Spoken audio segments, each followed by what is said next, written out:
Ah, shit.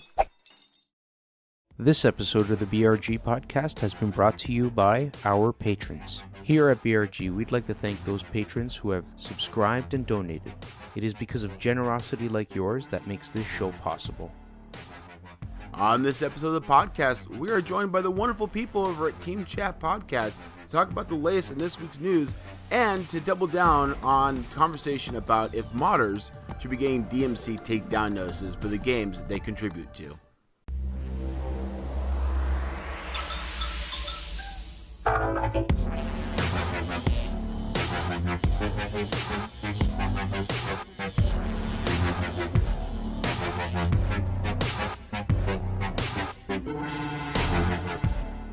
Hey guys, welcome back to another episode of the BRG Podcast! I'm your host, Warp Jester, and as always, to my left... Yurak? Hello, everyone. He's back! He's actually back! I made it back. We missed you. I missed your drunk texts. Your drunk texts. You got that. Okay. Oh, yeah. Had a conversation with you, man. I remember that. Yeah. Hey, guys, I'm really excited tonight for a couple of reasons. First and foremost, we have people below us, and they're really, really cool people. So these are the people from another wonderful podcast called the Team Chat Podcast. And I'm going to start down below me. We have Jarrett. How's it going? And then Morgan. Mogan. Thank you. Mogan. So, and then over on the other side under Kirok, we've got Zach. What's up? He didn't want to be in the same room as them. It's complicated. He got tired of us after a while. Same house, different rooms. Make it a little different. Different sets. It's no big deal. We just like to go for a variety every day. There you go. We keep it changed up a little bit. Anyways, guys, tonight we're going to be having a lot of news bites. We actually got a lot of flow in terms of not only gaming news, but a lot of media and a little bit of tech thrown in there for kicks and giggles. So we're going to be diving into that tonight. And then for the main topic tonight, one of the things I want to bring up and talk about a little bit was actually a topic that was spurred by this week's news. It had to do with Capcom sending DMCA notices to a couple of people who are doing like mods for the game, skin mods of all things. Nothing nefarious that tweaks the game in any way. But there's a whole lot of details about it in terms of why they sent DMC takedown notices, and there's a whole shit show on Reddit that started because of it. So I really want to dive into that and kind of give our thoughts and opinions on it, and of course get your guys' feedback as well. So we're going to be doing that tonight. So we're going to go ahead and dive right into it. All right, guys, we're going to dive into the speed bits here. And again, we've got a lot of interesting news, kind of 50-50 split between gaming and media with a couple of little things thrown in there. So to start us off, we're going to talk about how StarCraft could be the next game AI destroys us at. I find this fascinating because I love StarCraft to death. I think it's one of the best RTSs out there. I still love old school. The new one is good. Don't get me wrong. StarCraft 2 is wonderful, but my heart and soul is in the old game. And with the revamp of the graphics and everything else, it makes me excited. However, less exciting is the fact that Facebook researchers explained that StarCraft could be the next complex game for it to learn. And the reason for it is a very dynamic game. And so it's something that they can really dive into. Now, Facebook itself is now releasing an enormous AI training data set that consists of over 65,000 StarCraft replays broken into 1.5 billion frames for the computer to analyze. And at that point, they can start looking into having it actually start to play, which will be interesting. Meanwhile, at the same time, Google's DeepMind and Blizzard are releasing tools to train AI on its own large StarCraft 2 data set. So we've got both Facebook independently and Google working with Blizzard to create AIs to kick our arse at a game that I would get my arse kicked at by a bunch of Vietnamese. So, oh, man. Yay! So The Verge reports Valve is getting into card games, and people are mad about this. So they announced that they're going to be doing a Dota 2 tournament. Sorry? Oh boy, are they. Yeah, so Dota themed card game, which was met by, a big disappointment online. People were actually saying that they were tweeting out negative comments, and they were saying that they think the reason they're doing it is basically a cash grab, trying to ride the coattails of other successful card based games such as Hearthstone and Magic the Gathering and so on. So interesting. I did read about this.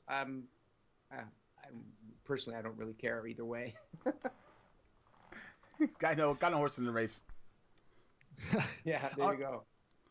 All right, we got next up, Hellblade: Senua's Sacrifice has a permadeath feature. Kotaku put this in an article that when the game was released, I don't think people knew about it because of the review embargoes that were coming up about the game. Once those were lifted, people figured out that, hey, this game has permadeath.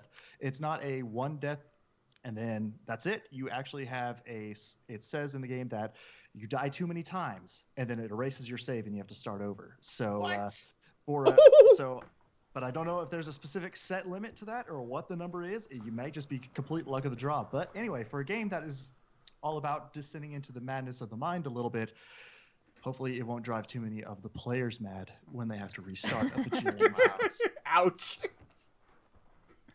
Yeah, and then we have Polygon reporting that after 7 years in 6 different locations, Minecon is being replaced by a physical convention for a 90-minute video, which is insane because the last 3 Minecons all sold tickets for over $100 a piece, and attendance has been steadily climbing from 7,500 to about 10,000 and now to over 12,000 for the past 3 years. Yeah, so this is blowing crazy. people's minds, and people are wondering, is this the end for Minecon, or are they going to go back to a physical format in the future? I've been meaning to go to one of them. There's a chance now. Not anymore. I know. Not It's over. anymore. Not gonna- Now you can get the 90-minute video. So Engadget reports PS4 Pro owners to get 60 FPS Twitch streaming in the next update. So basically, Sony announced that in version 5.0 or firmware update 5.0, they're going to be increasing the actual FPS or frames per second for Twitch streaming. So you can stream on Twitch at full 60 frames per second, which is pretty awesome since I'm going to be going over to Twitch. Yeah, that'll be nice. I'll be able to fully utilize my Google Fiber connection Oh, that I have yeah. to Once, the 60 for FPS. once. You have Google Fiber? I hate you. Oh, it's amazing. I got those 1,000 speeds up and down. You know it. Oh my God. Okay.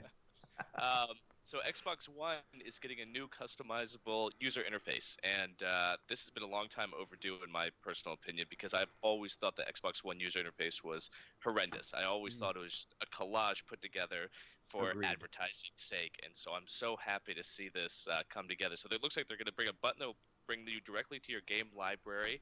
They're also going to add a customize your home screen, and this will actually be, this is a popular request from the community, so you can actually format it the way that you want to have it rather than being Nice. catered to by Microsoft and those other people that you may not want to have directly on your Xbox One dashboard. So that's actually great news.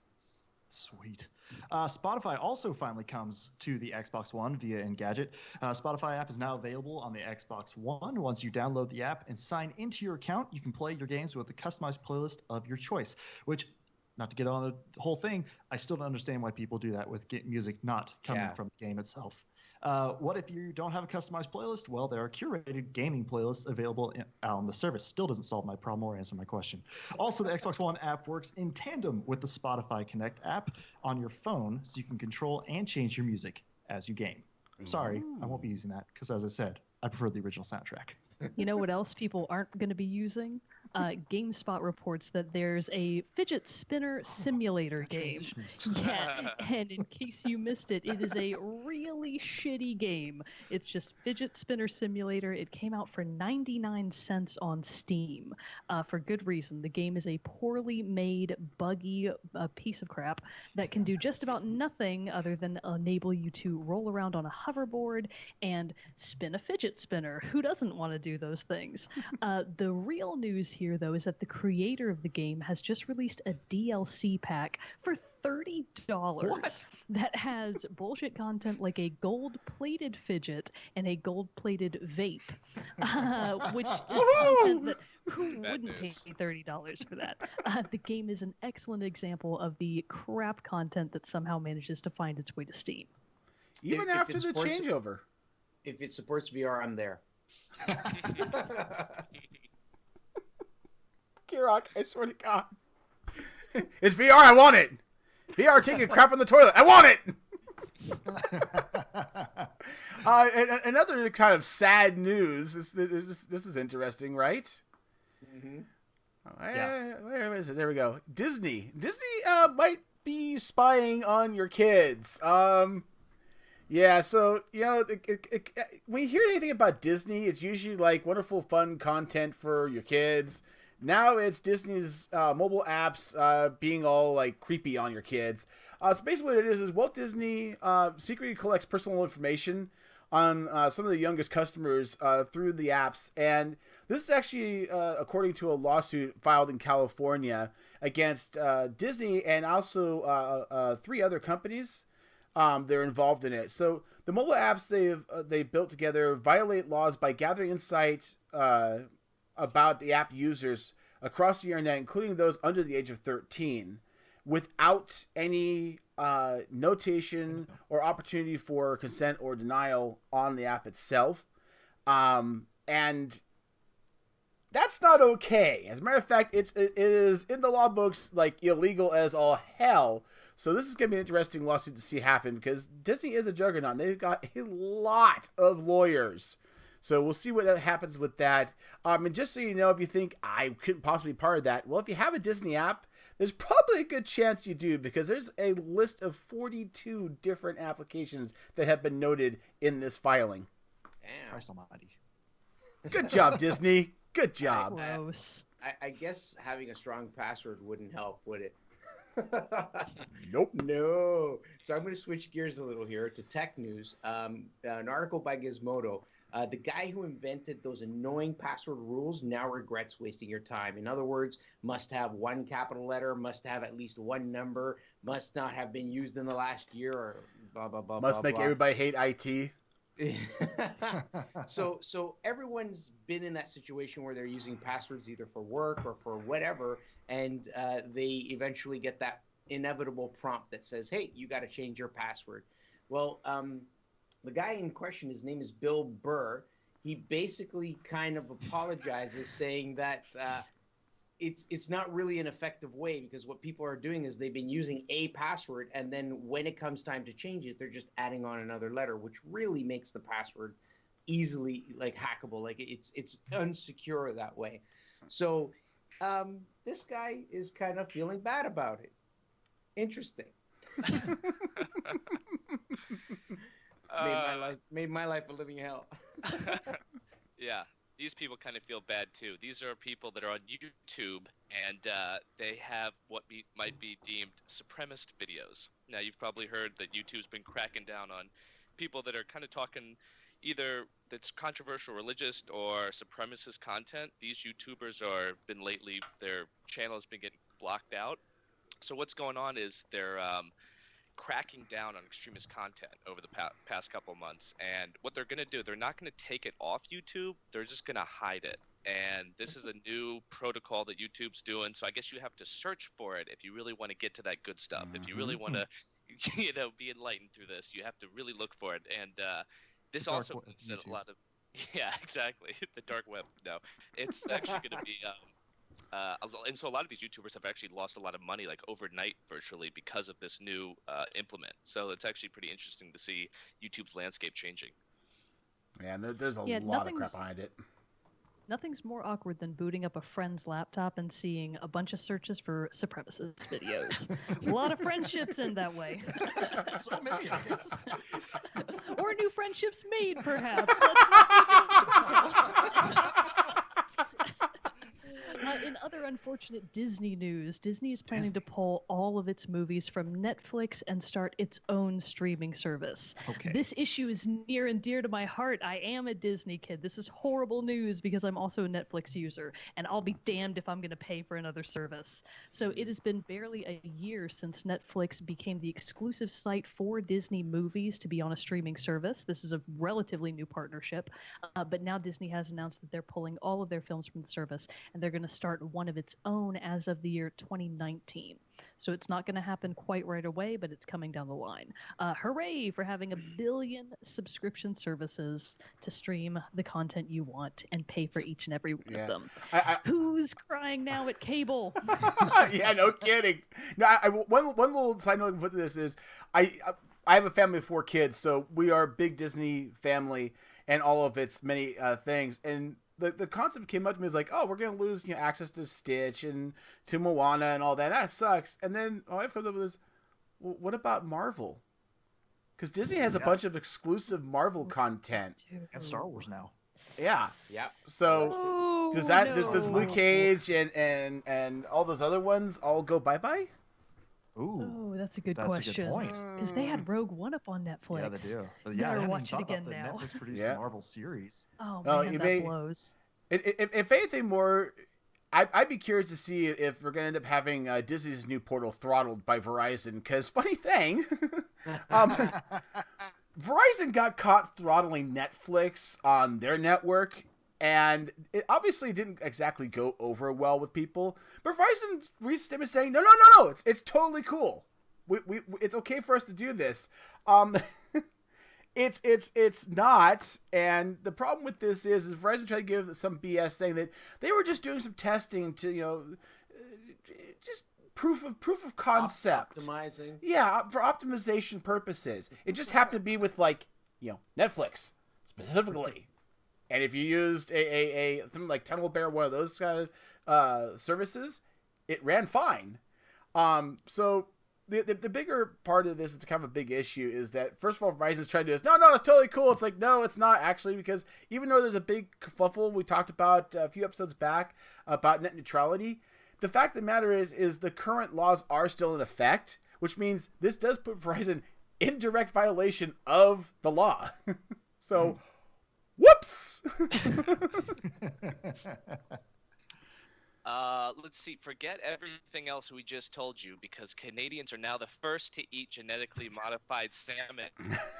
Very important news here. And, he's happy.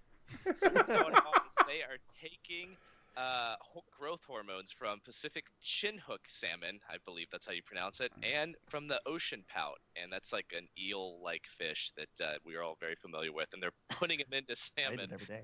And they're making these salmons grow faster. And so a lot of people are obviously very skeptical of this, but I say you got nothing to worry about. You'll be fine. Okay, I know how this ends. In Splatoon 2's Salmon Run, this is what's going to happen. Anybody that's played Salmon Run knows that we are headed towards a marine apocalypse. This is exactly how it begins. Splatoon takes place in the future, and this is the future. This is how it all began. If Kirok starts looking like one of the Splatoon kids, then we know something's wrong. And at that point, I will give in to GMO being a bad thing. Until then, send some my way, Kirok. I'm down. All right. Anyways, guys, that wraps up our speed bits. We're going to go ahead and move it on. Okay, guys, welcome back to another Game Releases with me, Kirok, and it's good to be back. Alright, guys, we got some really nice ones in this batch. Here they come. Okay, guys, your first game is August 14th, and this is a big one. StarCraft Remastered for PC only. It is a 3/4 view RTS, or real-time strategy, and this is not just any game. It's not the continuation in the saga. It is the original 1998 game remastered for you. They've basically gone in and they've remastered units, environments, buildings, even the sounds in the game, and they've confirmed that they have Brood War in there as well, the expansion from back in the day. This is amazing, guys. In fact, you can go to their website and there's a link to download the original for free. And your next game is on August 15th. It is Sonic Mania, coming out for PC, PS4, Switch, and Xbox One. It is a platformer. It is the Sonic the Hedgehog we all know and love, running around, collecting all the rings. But this time, it is strictly a 2D Sonic. You can play as Sonic, Tails, or even Knuckles. And the whole point of this is that they're trying to go back to their roots.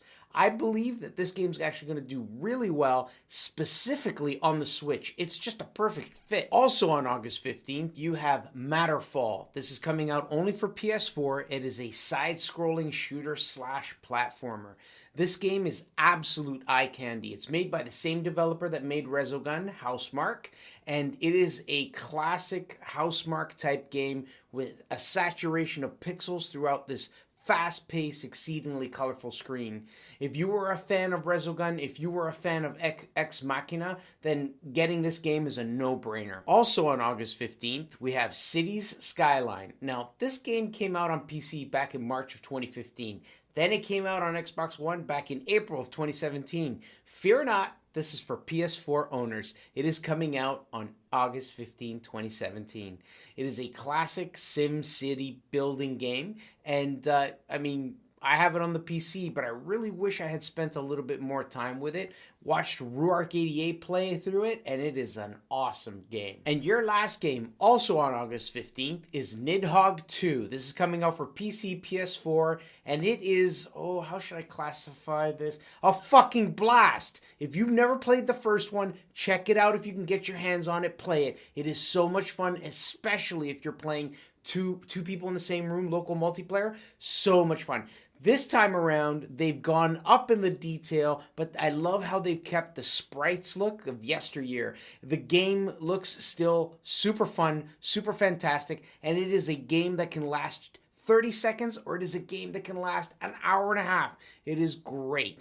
Go check it out. And that's it, guys. Thank you again for joining me for another game releases this week. It has been my pleasure. Kirak here, and I will see you guys later. Bye for now. All right, guys, we're going to dive into the main topic tonight, and this is an interesting one. Again, this is actually news that came in this week, but it's an interesting topic that I wanted to bring up because, there was a whole big uproar on Reddit about this, and there's been a lot of back and forth, and I kind of understand where people are coming from on a lot of different sides. It is a lot of different sides, so I really want to kind of do that. So the topic that came up, this is from PC Gamer, is Street Fighter costume modders issued DMC takedown notices from Capcom. So Capcom came in and basically laid the smackdown on a couple of people who were basically doing costume mods for the characters in the Capcom Street Fighter game. And what seems to be kind of a big deal about this is that on the face of it, it's kind of like, well, shit, here's some guys, doing mod work, which we all appreciate modders. They add extra value to games. They bring more life to games with custom stuff for us to play with. And it's great. We love them. Except in this particular case, a couple of modders that got hit by this. One was, I cannot say his name. Help me out here, Kirak. Can you say this first name? Yeah, hold on a second. Kale Dantar? Kalen Dantar 666. Yeah. And Brutal Ace were nailed by this. Now, the reason for these guys getting nailed is not, they weren't selling skins straight up. But what they were doing was they were offering things like, for Kalen, they were offering requests in exchange for pledges to get access to the skins. Brutal Ace was giving Patreon backers an early download access ahead of release schedule for the skins, and Capcom wasn't really keen on that. So, again, this is where we get into the I'm not a lawyer, but the idea of a DMC takedown is, the idea behind it is basically to protect you and your content from being used without permission by others. And this one really kind of toes a real thin line with me, because they're not technically using Capcom's content. They're creating skins to go over the models, which can be a bit of a gray area, but you do have to have the game in order to utilize the models. So Capcom's kind of winning on this, in my opinion. But that's not really the notion of review that went over, of course, with Capcom, but also didn't go over very well with people on Reddit. And the big blow up with Reddit, and again, I'm not totally on board with this, is somebody went on a huge tirade about how mods should be free, and it's absolute bullshit that they're trying to charge for mods.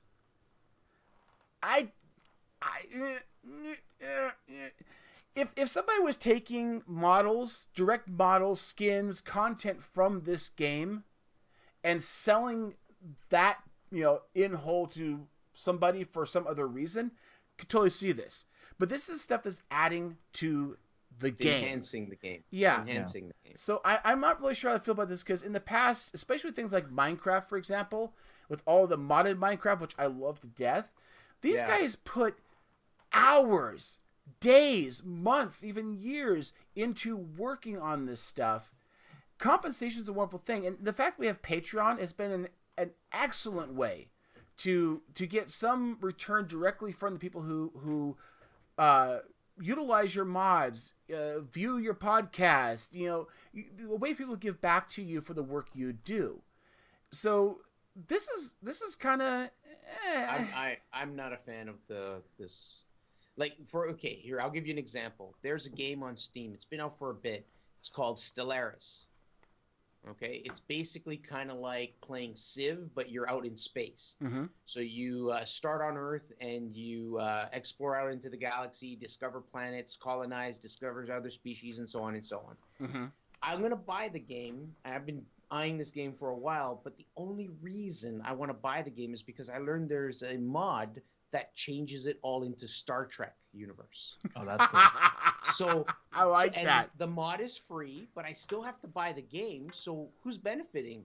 I mean, they're still making a sale, right? So now, in this case, the mod is free. But these guys they weren't really selling their mods. They were just like, if you want to pledge, you can pledge. Mm-hmm.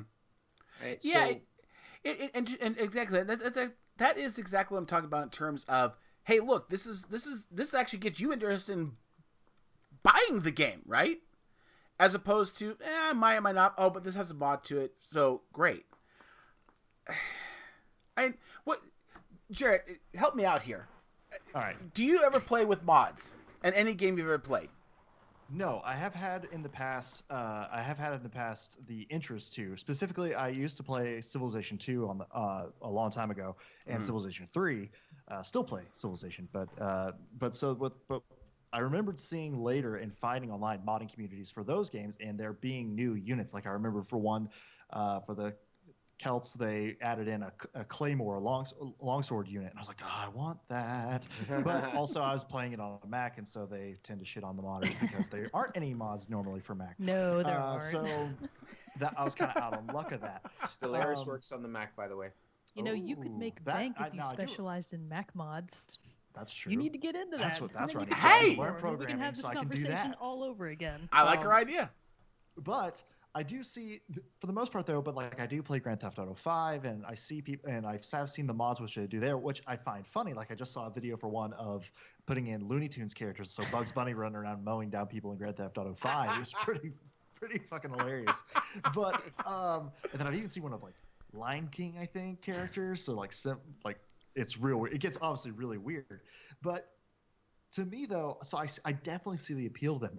But to some extent, on one side of it, I see it as the same thing as an artist who remixes a song or does something like that. You're creating something new, but it's based on somebody else's thing. Mm-hmm. So with podcasts and shows like ours, I think those really are linked really well to Patreon because we are creating a new content. Granted, yes, we're talking about something else, but we're not affecting the source material. Exactly. We're not using the source material. We're providing commentary. And so I feel like that's where there's a slight differentiation here. You have to buy the game to get to it, but I think this should honestly just be something that the modding community should be something that, hey, I like this. I know how to do this. I can make a lot of people have a little bit more enjoyment in this game if I do this, but I think if you cross the line to where you're charging people for it or you're asking for donations in return for something, I do think that starts to tread that line. I mean, a couple of times in our show, we'll even do episodes that focus purely on soundtracks, and we can't really talk about a soundtrack without playing some of the music. Certainly. So people have an idea of what we're talking about. Granted, we don't play the whole song. We play a 10 to 30 second snippet of the song, depending on what we want to hear. Which is as much as you can play without getting sued. Yeah. But, and so I feel like from my understanding of it, that falls within the fair use category. And we have a Patreon set up for our page, for our podcast and everything like that. But I don't feel like in that regard, we're providing commentary, not necessarily changing the source material. And I think that's where it slightly gets, where I can understand where Capcom's coming from. Yeah. So I absolutely agree with you, and certainly to that point. And this is, I don't know if I want to put providing skins for a game in the same category as remixing a song per se, because when you remix a song, it's not going to necessarily induce you to buy the original song per se, So it's a little bit different there. But one thing you noted, and I think this is worth kind of talking about a little bit, is there's a big difference between giving somebody a donation because you have free, ready access to content that they are creating, whether it's a mod for a game or music they make or a podcast they have, and saying, oh, you can donate to Patreon, but you're not going to get this content unless you donate. Okay, right. If you can't get something unless you give a donation, it's not a donation. Right. It's like these nonprofits that, well, you can come to dinner with us, and there's a mandatory donation. That is by definition not a freaking donation at that point. It's a fee. You are purchasing at that point. Right. Yeah. I agree. Call it what it is. Which, Don't yeah, try to really. sugarcoat it. Yeah, and so if at this point, if you're taking something that the source material of it is not yours, and then you're charging people for a modification to that, yeah, you're selling a service, you're selling a product, and Exactly. And you're making money off of it as a business. Now, I feel like how the modding community should really be looking at, or mod as a whole, is it something like I would use modding in the same way as people use remixing music and things like that. It's a way to get them out there, show their skills, show what they could do. Use that as like a resume material kind of thing. Of like you want to work at a game developer, so you send them like, hey, I created this mod. I created the Looney exactly. I created the Looney Tunes mod for Grand Theft Auto 5. And they're like, oh, 100%. Fuck yeah, man, I love that mod. And then you get yourself a job at Rockstar or whatever. But, Certainly. you know, I don't know. I feel like doing that where it's like, yeah, you got to pay us to get this, even where they're like this one guy who gives it out for free later, but you're getting early access to it. I still think that slightly blurs the line. Yeah. No, I absolutely agree with you. When it comes to aspects specifically on this, Zach, when you're talking about adding skins to something, I mean, I think we can all agree here, honestly, that we're talking about adding or supplementing a game. You have to buy the game and so not. But what about the aspect of maybe Capcom's pissed off because they want to start selling their own extra skins? Is that a possibility? DLC. Yeah, do you think these modders are somehow stepping into territory that Capcom is not fully realized in? Has Capcom simply not come into that realm? Are the modders somehow ahead of the game? And I think the modding community takes a lot of pride in that sometimes. And I think the modding community, just back up real quick, I think the modding community I've always seen as this very generous community, and like it comes from love. Yes. And what these guys are doing by adding monetary value is somehow, I think, hurting people that are in that community that believe it might be tainting it.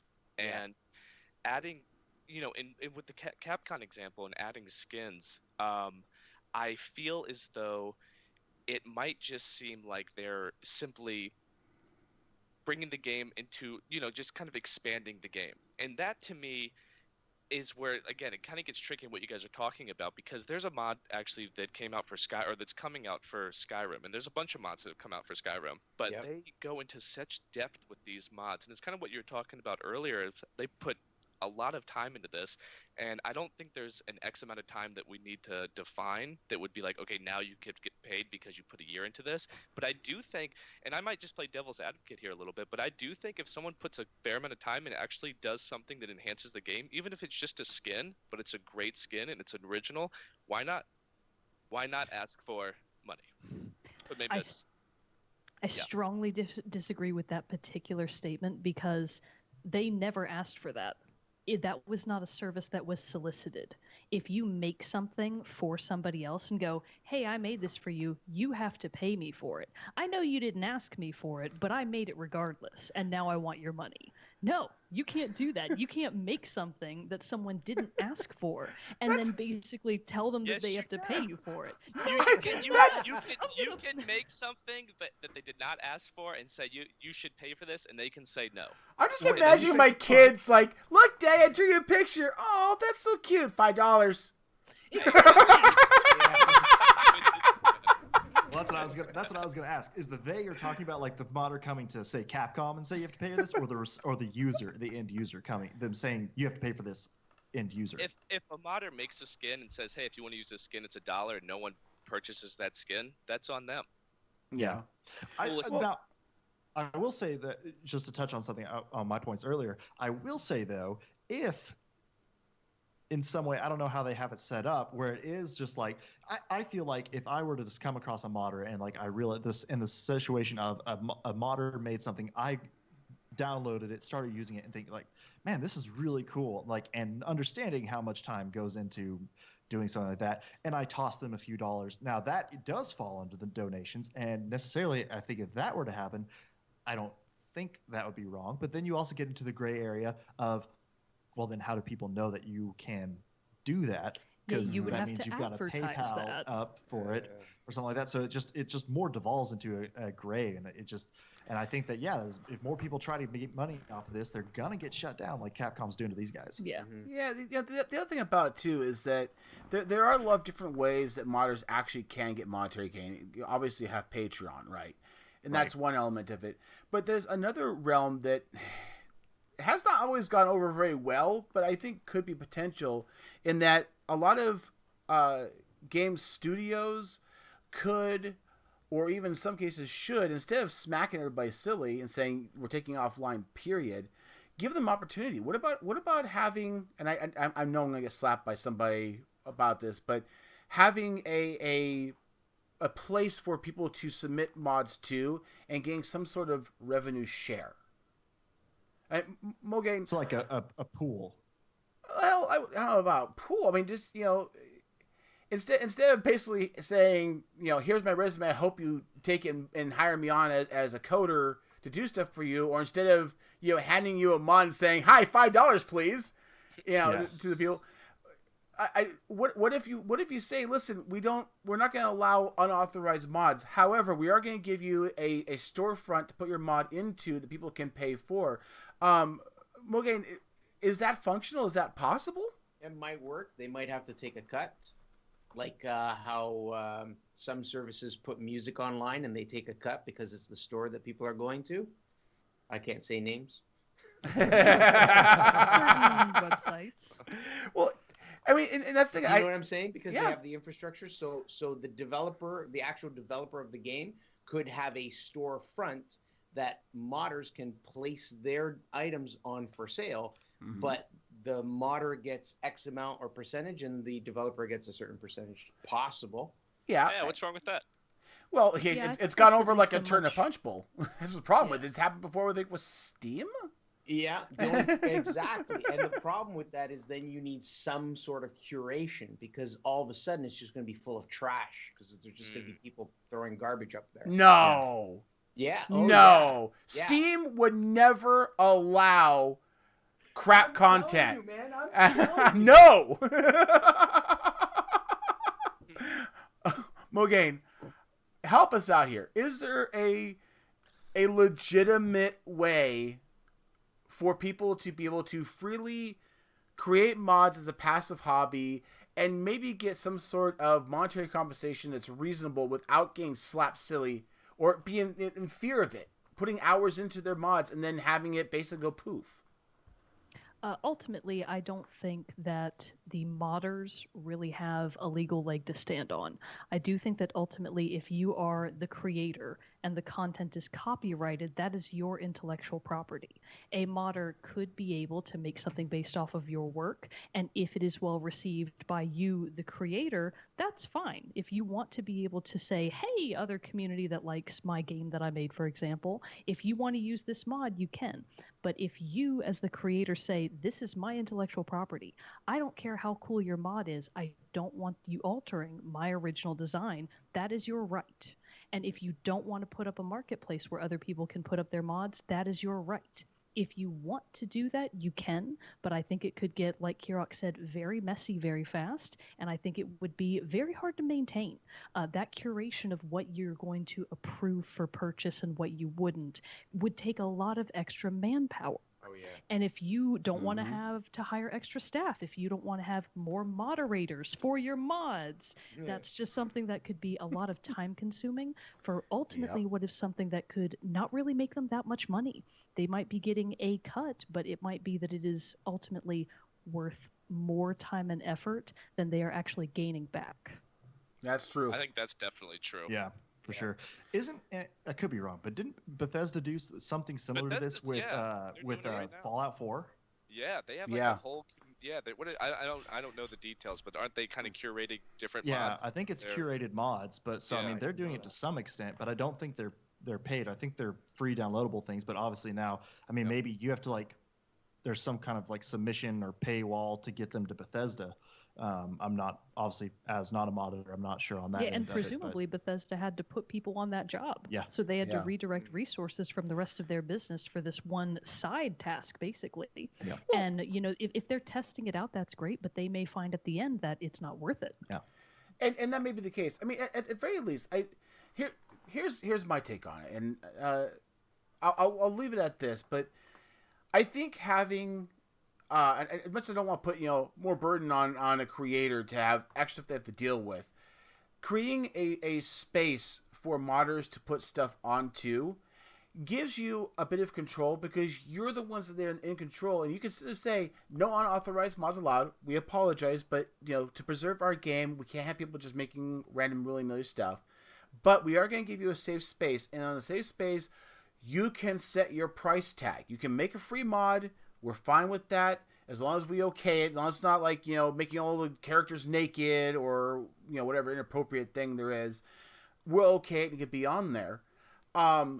But if you do want to charge a fee, then we'll take a percentage and call that good enough. If you want to be extra cool to modders, you can say, and you can, say, hey, there's a Patreon where you can give donations, but they cannot affect the access to those mods. That would be the ideal world to me. Now, again, as you've pointed out, Logan, legally they've got every right in most cases. I still, again, I'm not a lawyer, so trying to wrap my head around the idea that somebody created a new skin to put onto a game that you have to buy. They're not really taking any of your content, but nevertheless, you are using it in the game as part of the game, and it definitely gonna rub people the wrong way. And I think in this case, honestly, I wouldn't be surprised if next month we hear that Capcom's gonna start releasing DLCs of skins. Yeah. That's my take on it. Anyways, guys, I appreciate your guys' insight into this, and I'm sure there's a lot more that can go on. Like I said, Reddit is all on fire right now. I want to get all of your guys' input, so please make sure you leave comments down below. Give us your thoughts in terms of how you think this should play out. Should modders be allowed to mod? I mean, like I said, I've seen so many games that do so well with having the extra love in the community, but at the same time, we are definitely seeing I don't want to say at the beginning, but definitely the maturing of a DLC world. And there are many, many times where DLC can be affected or come in conflict with free mods. So that's something to keep in mind. So let us know what you think in the notes below, and we'll see if we read a couple maybe next week or something like that. Anyways, guys, we've got to wrap up this segment here, but we're going to go ahead and move on. All right, guys, it has been a wonderful and pleasant evening, this fine evening. But it is time for us to go ahead and pull the shades and turn off the lights and go to bed. So, with that, I'm going to bid you a fair adieu. But I do want to give a few minutes here to say thank you very, very, very much for these wonderful people down here joining us from the Team Chat podcast. Jared, tell us a little bit about this wonderful podcast. All right. Well, like you said, the name of the podcast is Team Chat Podcast. It's hosted by me and Mogan and Zach. And we talk about our official rundown is we talk about games, the ones we love, the ones we hate, and everything in between. And we do that through normally top 3 lists. We've had a couple guests on or just general open discussion, kind of like what we did here today with you guys. So a couple things on that one. You can find us, though, we are on iTunes. We also have a video version of every episode up on YouTube. And then, as well as that, you can find us on Facebook, where we are the most active on social media on Facebook. But we also have a Twitter. But the evil Facebook. Spinal Saw. But you can find us on all of those places. Do want to point out, we did just have our 80th episode, was our last episode. And wow, we had the opportunity to interview Zircon, or Andrew Versa is his name, but he has been a video game composer for many years, and just composer in general for many years. And he is in the midst of developing his first game called Tangle Deep, which is like a dungeon crawler-esque retro 16-bit game. So that was pretty cool because he gave a lot of like in-depth background to the game development process. So it was just pretty fun. But yeah, other than that, that's pretty much on the show. All that we kind of got going on really. As for me, I'm trying to think of what Recently been playing through Life is Strange for the first time, taking on Supergiant's Pyre that just released. And when I'm not playing those two, I'm usually switching in between Overwatch, For Honor, and Splatoon 2. So there we go. Nice. Yeah, so thanks so much for having us on again, guys. Just want to say thank you. Yeah, It's been sure. a blast. So coming up for me, I'm actually on the exact same part of Life is Strange as Jared is. We're having a race to the finish. We want to get it done before Life is Strange 2 comes out at the end of this month. So further down the line, we're also planning a wrap-up episode about the original Life is Strange once we do eventually finish it. In the meantime, I'm playing tons of Splatoon, so much, interspersed with Overwatch and a couple of other side games as well, such as Tangle Deep, actually, the beta. So that's about all I've got going on. So you gotta start eating Canadian salmon so you can turn into a Splatoon kid? No, I'm going to start training for when it happens. I'm going to start my The stockpiles. Who knew it would be salmon? Who would have thought? Who would have thought? Yeah, thank you guys so much. I thought that was a great topic, and you guys have such a great format in your shows, so I really Thank you. appreciate the structure. What am I doing? So right now I'm not playing much games at the moment, but if I was, it would be Halo. And I'm What a always surprise! surprised. And when I'm not playing Halo, I am replaying either Metal Gear or going back to RPGs like Elder Scrolls or Fallout. I love those games so much. I grew up on good RPGs, and so that's definitely something that I spend a lot of my time doing. Excellent. Yeah. Well, again, guys, really do appreciate it. It's been an absolute pleasure. And it's nice. I mean, honestly, I've done a lot of searching for other podcasts to enjoy and to meet up with. And seeing somebody who's out there and has been committed for a while, 80 episodes, that's a lot. That's like 84, right? 84, 85, somewhere around there? This is Yeah, you number, guys are number up there. 84. Yeah, This is So- same to you then. We'll be coming up. December will be our second year. So Nice. it's commitment of love. It takes time. It takes a lot of effort, Oh yeah. a lot of stuff for it, but it's so worth it. So again, thank you so very, very much for having some time available to come and join us. So thank you. Thanks, guys. Yeah, Um, thank you for sure. It's been awesome. Appreciate it. And of course, guys, I would be absolutely nowhere and lost, and this podcast wouldn't exist anymore if it wasn't for Kirok here, because you're the man. You're the man. You're gonna be the mutant man pretty soon here if you eat that salmon, but you're the man. Okay. Yeah, I gotta say, I would have thought that the first thing I would have heard from them would be like, GMO salmon to make them maple flavored. Oh. Yeah, that would come out so good if you just. Oh yeah, you just straight Oh, smoke cook them and that they're already fish. pre-seasoned. Oh yeah, man. Maple smoke. Maple smoke.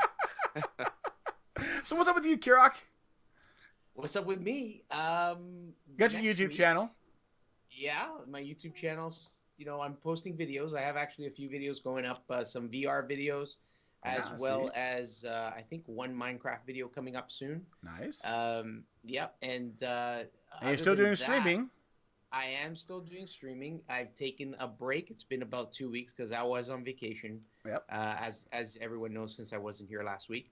And this And? week, I'm going to be debuting back onto Twitch after almost a year. Yeah.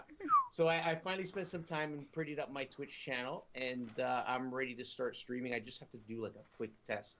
But in a couple of days, I'll be streaming there late at night, but I'll be streaming. So it's going to be awesome. Kick ass, I'm looking dude. forward to it. Kick Yeah, ass. what was the straw poll? Was 100% for me to switch over. I have not checked it today, but yeah, last Oh, time I okay. checked it, it was 100% switch back over. Everybody's saying So- switch. Yeah, no, it's one of those things. So there you go. Quick check on Project Singularity. How are those guys doing? We love them so much. Project Singularity's good. We actually had a game night tonight.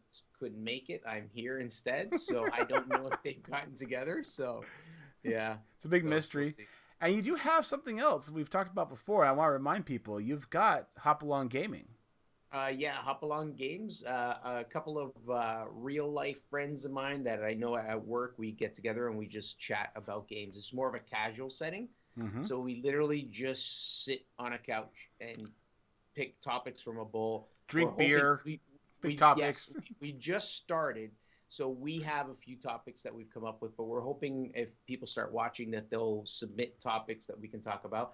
And we just literally chat. That's it. There's no real format or anything. To that extent, when it comes to picking topics for you, are we talking like just thoughts and random topics of gaming related aspects? For gaming related, yeah. So like, what's your favorite console? And where can people go to A, watch them, but more importantly, B, to submit ideas to you? Best places right now at this point is on the videos themselves. So it's on YouTube. Unfortunately, leave a comment. Leave a comment. You got it. But unfortunately, YouTube. You're just like looking at me. Why are you looking at me? I'm listening intently. Okay, all right. So yeah. Unfortunately, YouTube does that thing where it puts out gobbledygook where your URL is. So it's just do a search on YouTube for Hop Along Games. Yeah. So that thing, guys, is YouTube has quite a while ago grandfathered in old people, but now for a channel to get their custom tag, you have to hit at least 100 followers. So I encourage everybody who's here, if you're subscribed to this podcast, you should be going over to Hop Along Games and subscribing there, as well as going over to the Team Chat podcast and subscribing there, because if you like this, there's a good chance you're probably going to like that stuff as well. So I definitely encourage you guys to get over there, check it out, and make sure you give them some love. I'd love to get everybody up, especially Hop Along here, up to that 100 marker so they can get their custom tag. And make sure you also leave a few questions for them while they're at it. And yeah, that'd be awesome. Yeah, anything that's preferably like gaming related, but culturally uncomfortable for Kirok would be excellent. Anyways, guys, you know where life is for me. Again, I've been very busy on building my house right now, so that's been something I've been dealing with. So I don't have a lot of time to do a lot of editing. I'm also getting geared up for a couple of trips here. Fair warning, I am going to be out for the next 3 weeks. So you're not going to see my ugly mug for a little while, so you get a little bit of a reprieve. So be happy for that. I'm going to be out this next week with family, doing some family camping. And then I'm going to be out for 2 weeks, part for prep going to Burning Man and being at Burning Man. So while you guys are recording the podcast in a couple of weeks, I'm going to be out on the playa watching the man fall down. It'll be your turn to send me drunk texts. Yeah, exactly. No, I honestly, the biggest thing about Burning Man I used to love back in the day was there was no reception, no coverage, no nothing. You're out in the middle of literally fuck off nowhere. And me being such a tech head, I am so connected that it was a forced thing to be disconnected, and I loved it. Now they've got cell towers up, they've got people on Wi-Fi set up, so it kind of kills the mood for it. But I really do. I keep my phone with me, but in airplane mode, it's strictly as a device to listen to music while I'm walking around. So I will be off grid and dark during that time. So you won't be getting a drunk text from me. I'm sorry. That's all right. No Nonetheless, listen, guys, we always do appreciate having you follow along with us and watch our stuff. I really encourage you to go ahead and head over to bottlerocketgaming.com. That is where our community is. You can sign up on the site there and become a member and join us for a lot of fun. Again, we have a lot of events that come up. We do a lot of fun stuff all the time. We have all kinds of things happening. And the best way to keep connected with that is to hit us up on the website, see what's going on in the events. You can also set up in the Discord. We have a very active Discord. Fair warning, we're not always PC. What am I saying? We're never PC. It's a horrible show. No, seriously, great community. And again, BRG is built around the idea of community of people that create content of all sorts. We have people who are on YouTube, on Twitch, create music, do a podcast, all kinds of stuff. Also, of course, you're here, you're watching us. My suggestion to you is if you've enjoyed this, go ahead and hit the subscribe button. Go ahead and hit the like button if you enjoyed it. And please leave a comment. Again, I'd love to get some feedback from you guys about the topics we talk about, especially the main topics. I want to get your opinion on it, because it seems like sometimes Reddit is a good slice of popular opinion. And then there are times that Reddit is its own little world. It's not quite as bad as 4chan, but it is a select group of people. So I want to get other people's opinions and thoughts and views on this. So please make sure you leave a comment down below. And also, just a reminder, guys, we do have this wonderful and very, very active Twitch channel. Not only do we have people, a whole bunch of people streaming on the BRG Gaming Twitch channel every single day, we also host all of our members' So you'll always see something going on this channel. It's almost never dark nowadays, which is great. So head on over to Twitch. Make sure you follow there and enjoy that. And of course, last but not least, guys, as always, if you want to be more of an armchair supporter, you're more than welcome to head over to our Patreon account and kick a few dollars our way. Again, 100% of the money goes back into the community. We use it for things like helping each other out. If we're going to be playing a game that costs money, somebody doesn't have it, we'll try to pitch in so that they can afford the game and play with us. Things like that. So it simply goes directly back into the community. So we thank you very much. And again, guys, thank you so much for joining me tonight. I really do appreciate it. And of course, Kirok, I'm so glad you're back. Now. Anyways, guys. Just reach over and, I just get a hug from you. All right, guys. You have yourselves a wonderful night. We'll catch you next week. Bye. Bye. Bye. Bye. Thank you. Bye. Thank you.